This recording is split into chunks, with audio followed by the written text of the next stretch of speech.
Praise the Lord. ஒரு குட்டி story கேளுங்க.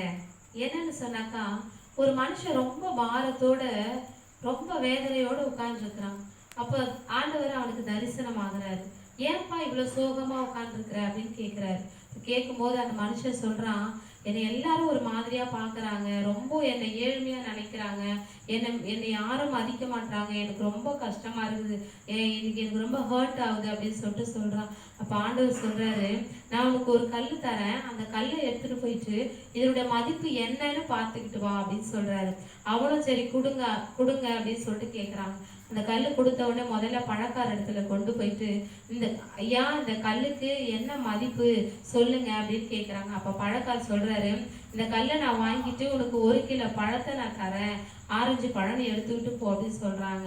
உடனே இவ்வளவுதானா இதோட மதிப்புன்னு சொல்லிட்டு வாங்கிட்டு போயிட்டான். மறுபடியும் தங்க கடைக்கு, ஜுவல்லரி அந்த கடைக்கு கொண்டு போறாங்க. அங்க கொண்டு போனோடனையும் அங்க கொடுத்த பிறகு அவர் சொல்றாரு, இதுக்கு 2 சவரம் தங்கம் வரும், அதனால இந்த கல்லை என்கிட்ட கொடுத்துட்டு இந்த 2 சவரம் தங்கத்தை நீ வாங்கிட்டு போ அப்படின்னு சொன்னாங்க.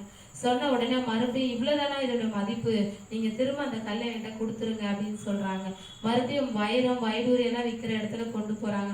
அப்ப கொண்டு போய் அதை கொடுக்கும்போது, ஐயோ இதுக்கு விலை மதிப்பே கிடையாது, இதை தயவு செஞ்சு என்கிட்ட கொடுத்துட்டு இங்க இருந்து உனக்கு என்னென்ன வேணுமோ அது எல்லாத்தையும் எடுத்துக்கோணி அப்படின்னு சொல்றாங்க.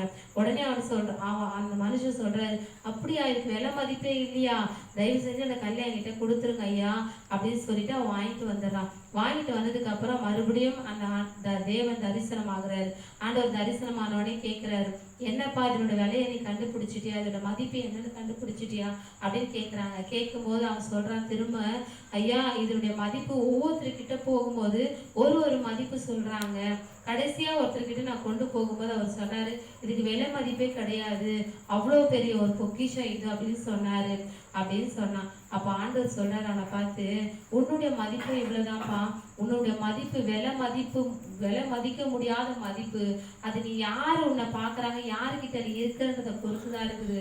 நான் உன்னை விலை மதிப்பா ரொம்ப உன்னை உயர்வா நான் பாக்குறேன், நான் தான் உன்னை சிருஷ்டித்தேன், நான் தான் உன்னை உருவாக்கினேன், நான் உன்னை ரொம்ப நேசிக்கிறேன் அப்படின்னு ஆண்டவர் சொல்றாரு.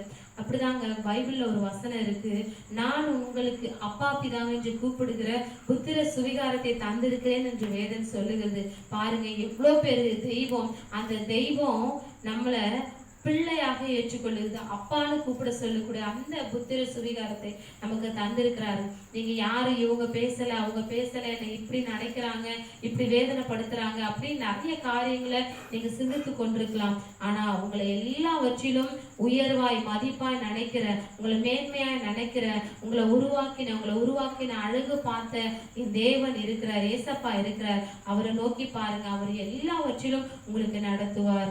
God bless you.